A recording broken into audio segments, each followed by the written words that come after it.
കാണൂ പരസ്യരഹിതമായ ഏറ്റവും പുതിയ എപ്പിസോഡുകൾ. തട്ടം മാറിപ്പോയി. അച്ഛൻ മുഖം കണ്ടെന്നാ തോന്നണേ.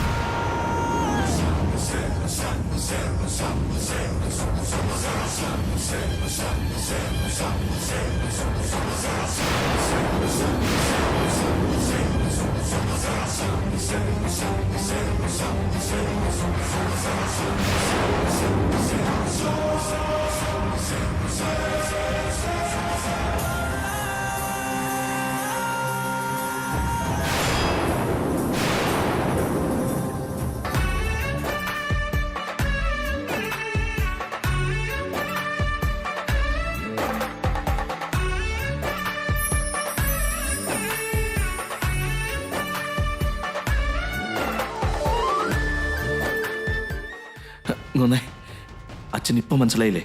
വൈദേഹിയുടെ മുഖം കണ്ടില്ലേ? ശ്രേയല്ലെന്ന് ഉറപ്പായില്ലേ? കണ്ടെന്ന് പറയച്ചാ. അത് ശ്രേയല്ലോ. എനിക്കത് അറിയായിരുന്നു അച്ഛാ. ശ്രേയയില്ലെന്ന് മനസ്സിലാക്കിയപ്പോ വൈദേഹിയെ പിടിച്ച് അവരെല്ലാരും കൂടി ഇരുത്തിയതാ.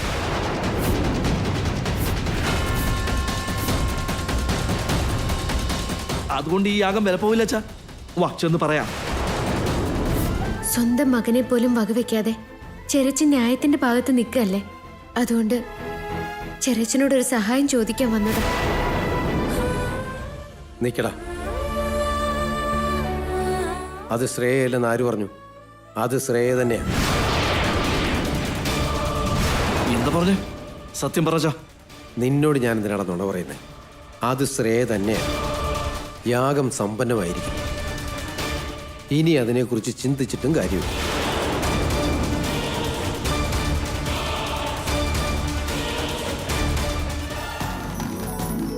ദീർഘായുഷ്മാൻ ഭവ, സുഖീ ഭവ, സുഖീ ഭവ, ദീർഘ സുമംഗലീ ഭവ.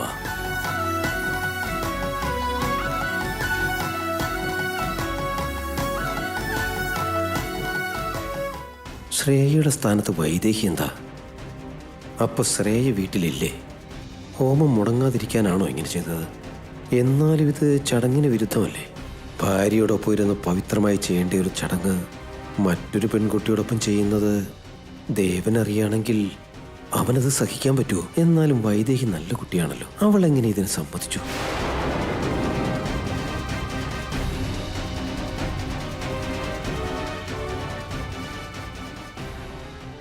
ഒരു മനുഷ്യന്റെ ജീവിതം പരിപൂർണമാകുന്നത് എപ്പോഴാണെന്നറിയോ? ജനിച്ചപ്പോഴോ വളർന്നു വലുതാകുമ്പോഴോ ഒന്നുമല്ല. പരിണയം കഴിഞ്ഞ് കുട്ടികൾ ജനിക്കുമ്പോഴും അല്ല. സ്വന്തം കടമകൾ കൃത്യതയോടെ നിർവഹിക്കുമ്പോഴാ.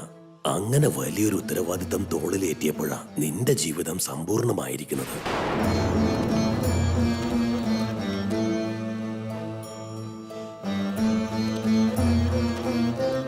ഈ കടമകളെല്ലാം കൃത്യമായി ചെയ്യുമെന്ന് നീ ഉറപ്പു തരണം. ഞാൻ വാക്ക് തരുന്നു ഗുരുക്കളെ. ഓരോ പുരുഷന്റെയും വിജയത്തിന് പിന്നിൽ ഒരു നല്ല സ്ത്രീ ഉണ്ടായിരിക്കും. നിന്റെ ഭർത്താവിന്റെ കടമകൾ നിർവഹിക്കാൻ അവന് തുണയായിട്ട് നീ അവസാനം വരെ ഉണ്ടാകുമല്ലോ.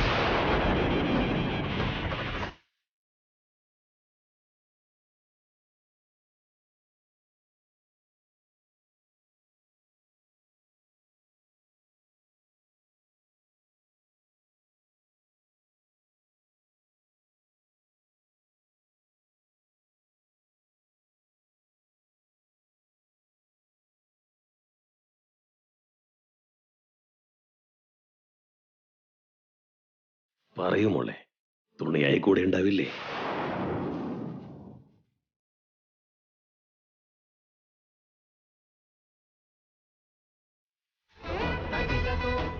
പറയും മോളെ.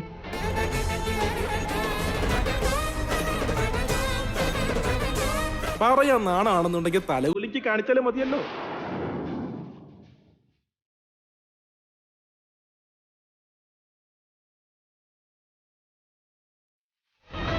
അവള് ശ്രേയല്ലല്ലോ. അവസാനം വരെ തുണയായിരിക്കുമെന്ന് അവളെങ്ങനെ പറയാനാ?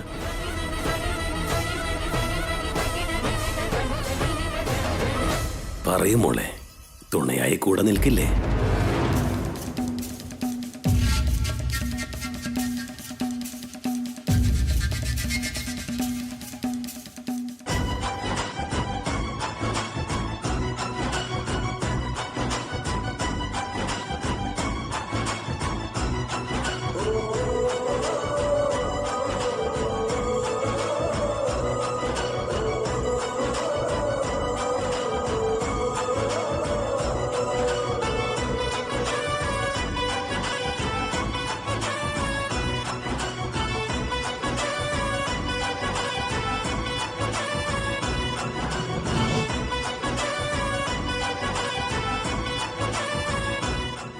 നന്നായി. ചിരകാലം ഇതുപോലെ പരസ്പരം തുണയായി തന്നെ ജീവിക്കണം. നല്ല സന്താന സൗഭാഗ്യം ഉണ്ടാകട്ടെ. ഈ വംശത്തിന്റെ പേരും പെരുമയും എല്ലാം നിലനിർത്തിക്കൊണ്ട് നല്ലൊരു ജീവിതം ഉണ്ടാകട്ടെ.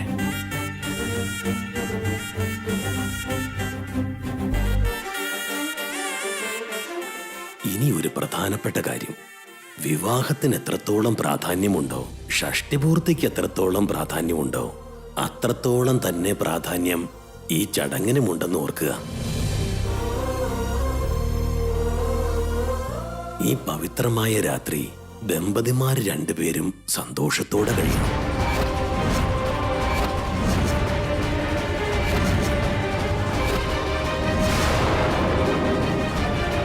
തീർച്ചയായും ഗുരുക്കളെ.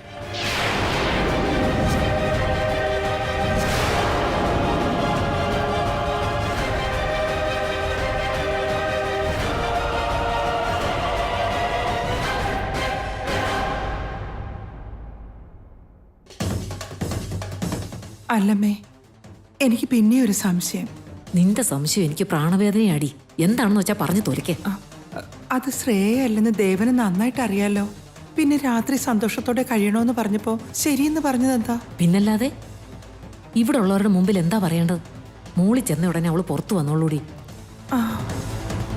ആ കൗസല്യേ, മോനെയും മരുമോളെയും കൂട്ടിക്കൊണ്ട് പൊക്കൊള്ളുക. ആയിക്കോട്ടെ ഗുരുക്കളെ. എന്റെ അമ്മോ, ഈ അവസരം മുതലാക്കി രാത്രി രണ്ടുപേരും ഒരുമിച്ച് കിടക്കാൻ പോവാണോ? എന്റെ കൊച്ചുമോളുടെ ജീവിതം കുളവാവൂല്ലോ. അകത്തേക്ക് കയറുന്നതിന് മുമ്പ് ഇവളെ എങ്ങനെയെങ്കിലും ഒന്ന് മാറ്റണമല്ലോ. വൈദേഹി തട്ടമിട്ടിരിക്കുന്നതുകൊണ്ട് ദേവന് കാര്യങ്ങൾ അറിയില്ല. മുറിയിലേക്ക് ചെന്നതിന് ശേഷം തട്ടം മാറ്റുമ്പോൾ അവനറിയില്ലേ. ഇക്കാര്യം പുറത്തറിഞ്ഞാൽ അത് പ്രശ്നമാക്കാൻ എൻ്റെ മോൻ തയ്യാറായി നിൽക്കുക. മുറി കയറുന്നതിന് മുൻപ് ദേവനെ ഈ കാര്യം അറിയിക്കണം.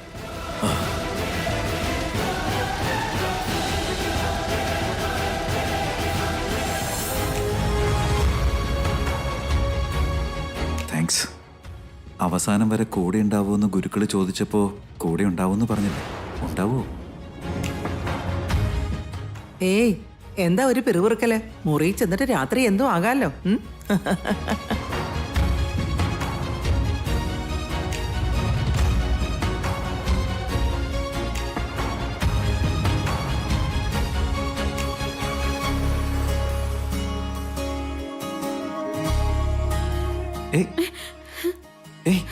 സൂക്ഷിച്ച്. ആരെങ്കിലും കണ്ടാ പിന്നെ അത് മതി.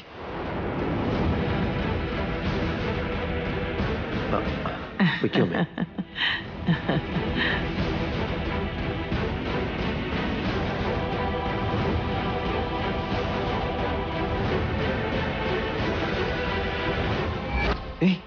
സൂക്ഷിച്ച്. ആരെങ്കിലും കണ്ടാ പിന്നെ അത് മതി. അപ്പൊ ഈ കാര്യം ദേവനും അറിയാമെന്ന് തോന്നല്ലോ. അറിഞ്ഞുകൊണ്ട് വൈദേഹി ഭാര്യാസ്ഥാനത്തിരുത്തി യാഗം നടത്താൻ അവനെങ്ങനെ സമ്മതിച്ചു? സത്യത്തിൽ ഇവിടെ എന്താ നടക്കുന്നത്?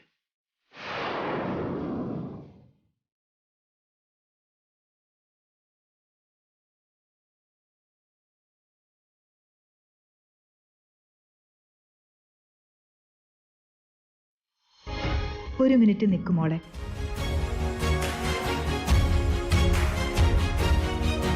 ഇത് വാങ്ങിച്ചു മോളെ.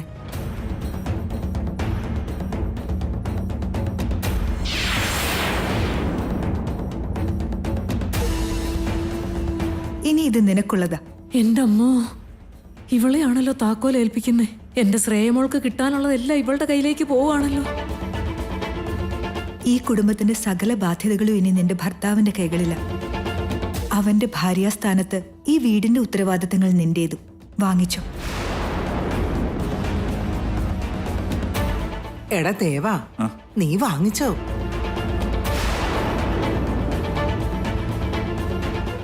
വാങ്ങിച്ച് കൈ വെച്ചോടാ.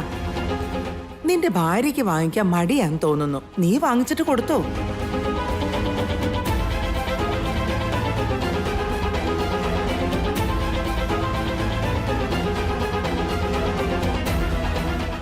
എടാ മോനെ, താക്കോൽ കൂട്ടം എവിടാ വയ്ക്കേണ്ടെന്ന് അറിയാലോ അല്ലേ?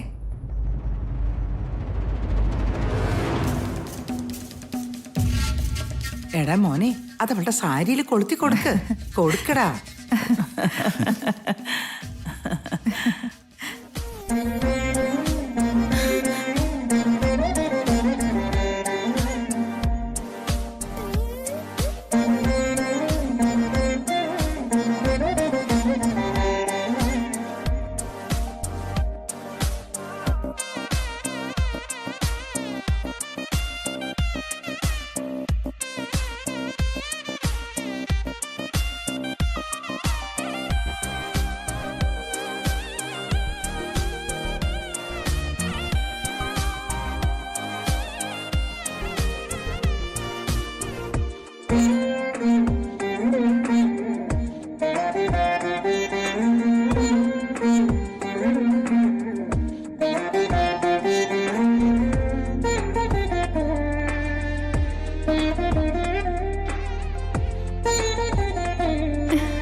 ഭഗവാനെ, കാര്യം കൈവിട്ടു പോവുകയാണല്ലോ.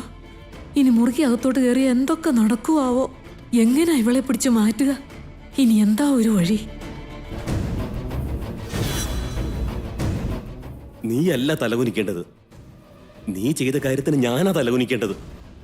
അവിടെ യാഗം എന്തായോ എന്തോ, എന്തൊക്കെ പ്രശ്നങ്ങളുണ്ടായോ. നിന്നെ പോലൊരു മോളുണ്ടായതിന് ഞാൻ ഇതെല്ലാം അനുഭവിക്കണം.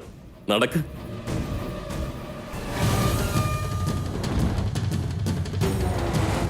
കേറി വാ.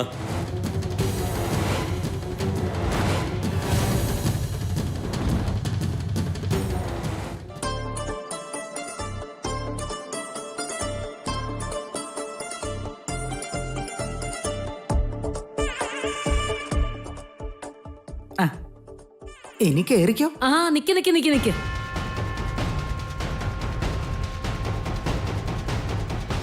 എന്തിനാ ഇപ്പൊ ഒരു തടസ്സം? ഒന്നുമില്ല. ഇത്രയും നേരത്തെ രണ്ടുപേരെയും കൂടെ അകത്തേക്ക് കയറ്റിവിടേണ്ട കാര്യമുണ്ടോ? ഗുരുക്കൾ പറഞ്ഞത് നിങ്ങളും കേട്ടതാണല്ലോ അല്ലേ? ഇപ്പോഴല്ലേ പിന്നെ എപ്പോഴാ? എന്ന് വെച്ചാ കാലത്ത് മുതൽ കുട്ടികൾ രണ്ടുപേരും ഒന്നും കഴിച്ചില്ലല്ലോ. അതൊന്നും ഓർത്ത് വിഷമിക്കേണ്ട യാതൊരു കാര്യമില്ല. ഇങ്ങനൊരു ചടങ്ങുണ്ടെന്നുള്ളത് ഞങ്ങൾക്ക് നേരത്തെ അറിയാലോ. കഴിക്കാനുള്ളതൊക്കെ ഞങ്ങൾ എടുത്ത് അകത്ത് വെച്ചിട്ടുണ്ട്. അവരിന്നകത്ത് അവരുടെ ലോകത്ത് ജീവിക്കട്ടെന്നേ.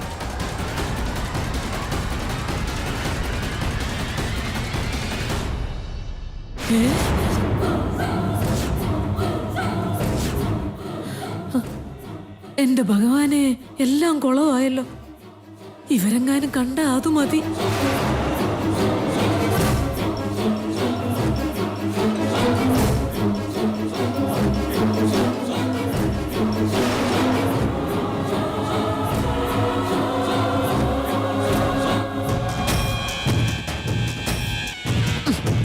ഇങ്ങോട്ട് വാടി, പെട്ടെന്ന് വാ, നടക്ക്.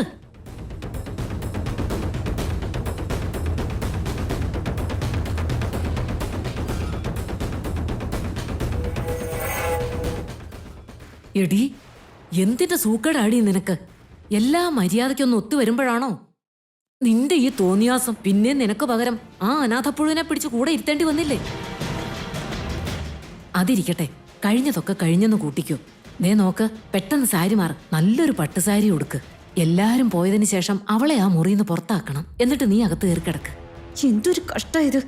ഇപ്പൊ മുംബൈയിൽ എത്തിയിരുന്നെങ്കിൽ സിനിമ ഹീറോയിൻ ആവാനുള്ള അവസരം ഒത്തു കിട്ടിയേനെ. നീ ഇപ്പൊ ഇത് ഏത് ലോകത്താടി? ഞാൻ പറഞ്ഞത് വല്ലോ മനസ്സിലായോ നിനക്ക്? ആ, അന്ന് തന്ന ആ പാലും അവന് കൊടുത്തേക്കണം കേട്ടോ. ഇന്ന് അവനത് കുടിച്ചാലേ കാര്യം നടക്കൂ. നീ അത് കുടിച്ചേക്കരുത് കേട്ടോ. പറഞ്ഞത് മനസ്സിലായോ? എന്നാലേ നീ ഇവിടെ തന്നെ നിക്ക്, ആരുടെയും കണ്ണിപ്പെടരുത് കേട്ടോ. എന്തുവാണോ എനിക്കൊന്നും മനസ്സിലാവുന്നില്ല. എന്നാ നമുക്ക് പോവാം, വാ. എവിടെയായിരുന്നു ഏട്ടാ? കണ്ടില്ലല്ലോ. യാഗം കഴിഞ്ഞു. എവിടെ പോയിരിക്കായിരുന്നു? കൗസല്യ, അത് അത്യാവശ്യ കാര്യമുണ്ടെന്ന് പറഞ്ഞ് അമ്പലത്തിൽ നിന്ന് വിളിപ്പിച്ചു. അതുകൊണ്ടാണ് അവൻ പറയാതെ പോയത്. എന്താ പറയേണ്ടതെന്ന് എനിക്കറിയില്ല, എങ്കിലും പറഞ്ഞല്ലേ പറ്റൂ. നിങ്ങളെയൊക്കെ വല്ലാതെ ബുദ്ധിമുട്ടിച്ചു. എന്റെ മോള് ചെയ്തത് തെറ്റ് തന്നെയാ. ആദ്യമായിട്ട് പറ്റിയ തെറ്റാണെന്ന് കരുതി ക്ഷമിക്കണം. ഇപ്പൊ എന്തു പറ്റിയെന്നും പറഞ്ഞ നീ ഈ ക്ഷമയൊക്കെ ചോദിക്കുന്നേ? ഇവൻ എന്തോ വിചാരിച്ചിട്ടാ. മോള് വരാൻ കുറച്ച് വൈകിപ്പോയില്ലേ, അതുകൊണ്ടാ ഇവൻ ഇങ്ങനെയൊക്കെ പറയുന്നേ. അതൊന്നും നിങ്ങൾ കാര്യമാക്കണ്ട കേട്ടോ. എല്ലാ കാര്യത്തിനും നിനക്ക് എടുത്തിയാട്ടമാണ്. എന്നാ വാ. അതല്ലമ്മേ, ശ്രേയ ഇപ്പൊ വന്നല്ലേ ഉള്ളൂ. അവളില്ലാത്ത ഹോമം അങ്ങനെ നടന്നേ? അതൊക്കെ എങ്ങനെയോ നടന്നടാ. ശ്രേയയുടെ സ്ഥാനത്ത് സാരിയും ബ്ലൗസും വെച്ച് അവര് യാഗം നടത്തി. അതൊക്കെ കഴിഞ്ഞ കാര്യങ്ങളല്ലേടാ. വീട്ടിലാണെങ്കിൽ ആരുമില്ല, അങ്ങോട്ട് ചെന്നേ. അപ്പൊ പിന്നെ നിങ്ങൾ എന്തിനാ ഇവിടെ നിൽക്കുന്നേ? എന്നാ എല്ലാവർക്കും ഒന്നിച്ചിറങ്ങാം. ഞാൻ 3-4 ദിവസം ശ്രേയയുടെ കൂടെ നിന്നിട്ട് വരാം മോനെ. സുലേഖ കാലത്ത് വന്നോളും. നീ ഇപ്പൊ തന്നെ അങ്ങ് വിട്ടോടാ മോനെ. അമ്മേ, ശ്രേയ കാലത്ത് തൊട്ടുണ്ടായിരുന്നില്ലല്ലോ. അതുകൊണ്ട് പ്രശ്നം എന്തെങ്കിലും ഉണ്ടായോ? ഒന്നുമില്ലെന്ന് പറഞ്ഞില്ലടാ. ഉണ്ടായിരുന്നെങ്കിൽ നീ വന്നതും എല്ലാരും കൂടെ നിന്നെ വെച്ചേക്കുമായിരുന്നോ? എല്ലാം ഭംഗിയായിട്ട് നടന്നു. എന്നാലേ നീ വീട്ടിൽ പോകാൻ നോക്ക്. ശരി, എനിക്ക് ഞാൻ പോവാ. രക്ഷപ്പെട്ടു. ഇവൻ നിന്നാ ഇനിയും പ്രശ്നം ഉണ്ടാവും. അമ്മേ, രാമേട്ടന്റെ കാര്യം ഇവിടെ നിൽക്കട്ടെ. ഇവിടുത്തെ കാര്യം ഇപ്പൊ എന്താ ചെയ്യാ? അത് ശ്രേയല്ല വൈദേഹിയാന്ന് ദേവൻ അറിയാലോ. എന്നിട്ടും അകത്തോട്ട് വിളിച്ചോണ്ട് പോയി കുറ്റിയിട്ടില്ലേ? പിന്നല്ലാതെ പുറത്ത് നിർത്തി തട്ടം മാറ്റി ശ്രേയ അല്ല അതെന്ന് എല്ലാരെയും കാണിക്കണമായിരുന്നോ? ഇപ്പോ ശ്രേയ എന്തായാലും എത്തിയല്ലോ. പയ്യെ അവളെ അകത്താക്കി മറ്റവളെ പുറത്തു കൊണ്ടുവരണം. നീ വാ.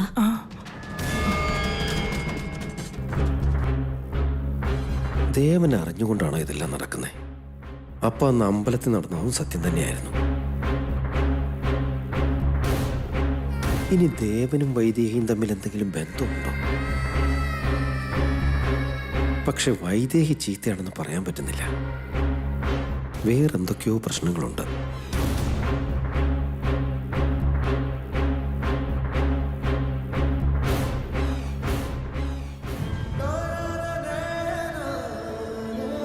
ഏട്ടൻ എല്ലാ കാര്യങ്ങളും നേരത്തെ തന്നെ അറിഞ്ഞിട്ടുണ്ടല്ലേ? അങ്ങനെ അറിഞ്ഞതുകൊണ്ടാ ആദ്യം ദേവൻ തെറ്റ് ചെയ്തെന്ന് വിശ്വസിച്ചതും അവനെ പദവി ഏൽപ്പിക്കാൻ മടിച്ചതും. എന്നിട്ട് ഒടുവിൽ ദേവനെ എല്ലാം ഏൽപ്പിക്കുകയും ചെയ്തു. അപ്പൊ ഏട്ടൻ എന്തൊക്കെയോ സത്യങ്ങൾ അറിയാം. അതുകൊണ്ടാണ് തീരുമാനത്തിൽ മാറ്റം ഉണ്ടായത്. എന്തായിരിക്കും ആ സത്യം? തെറ്റിനെ ശരിയാക്കിയ ആ സത്യം എന്താണ് ഏട്ടാ? നേരം വിളിക്കട്ടെ, അവരോട് തന്നെ ചോദിച്ചറിയണം.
എന്ത് പറ്റി? വൈദേഹി എവിടെ പോയി? ഇവിടെ ഒന്നും കാണുന്നില്ലല്ലോ.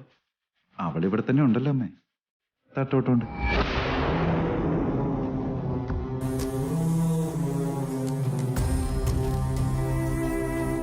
നിന്റെ ഭർത്താവിന്റെ കടമകൾ നിർവഹിക്കാൻ അവന് തുണയായിട്ട് നീ അവസാനം വരെ ഉണ്ടാവുമല്ലോ.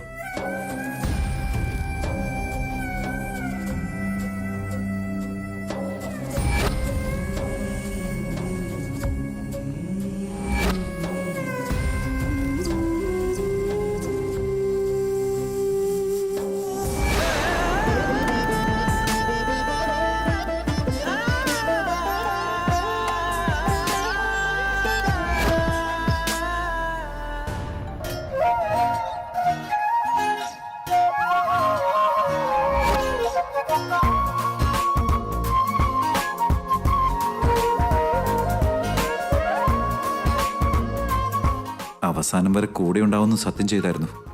അത് ശരിയാണല്ലോ അല്ലേ?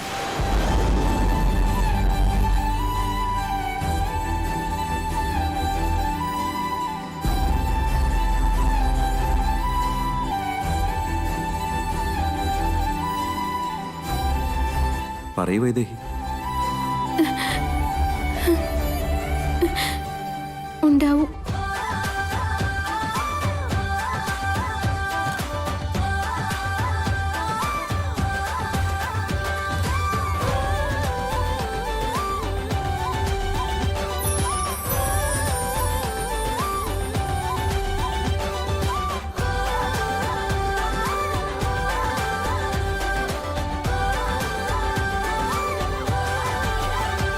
ഉണ്ടാവേണ്ടിടം വരെ ഞാൻ എല്ലാറ്റിനും ഉണ്ടാവും.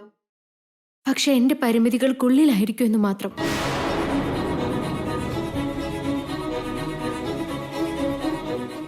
ആർക്കും ഒരു സംശയം ഉണ്ടാവാതെ യാഗം ഭംഗിയായി നടന്നു കഴിഞ്ഞിരിക്കുന്നു. ഇനി മറ്റൊരാൾക്ക് സംശയം തോന്നുന്നതിന് മുമ്പ് ശ്രേയ അകത്തേക്ക് വരണം. ഞാൻ പുറത്തേക്ക് ഇറങ്ങുകയും ചെയ്യണം. അതല്ലേ ശരി?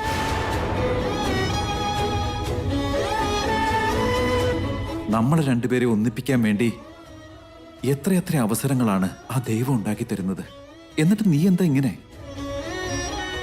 അകന്നു പോകാനുള്ള പഴുതുകളാണ് നീ തിരയുന്നത്.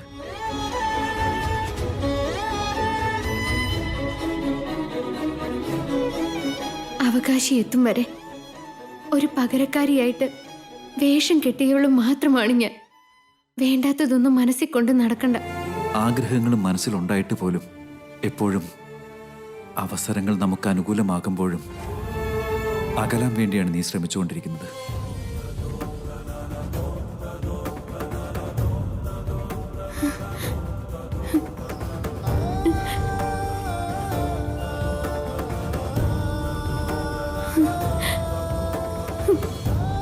നിന്നെ കാണണമെന്ന് തോന്നുമ്പോൾ അപ്പം നീ മുമ്പിലെത്തും.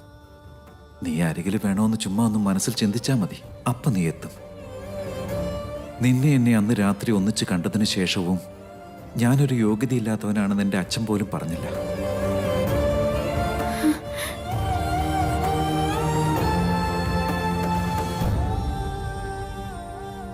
എന്തുകൊണ്ടാ?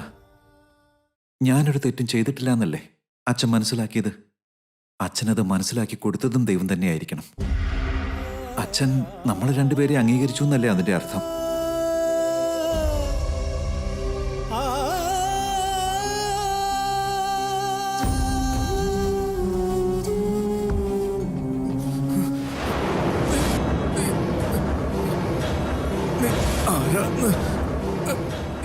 എനിക്ക് മനസ്സിലായി. നീ ആണെന്റെ മരുമോള്. എനിക്ക് മനസ്സിലായി. സത്യം എന്താണെന്ന് മനസ്സിലായ നിമിഷം ഡേവിഡിന്റെ അച്ഛൻ എന്നെ അംഗീകരിച്ചു കഴിഞ്ഞു. പറയേ, എന്താ ഒന്നും മിണ്ടാതെ നിൽക്കുന്നേ?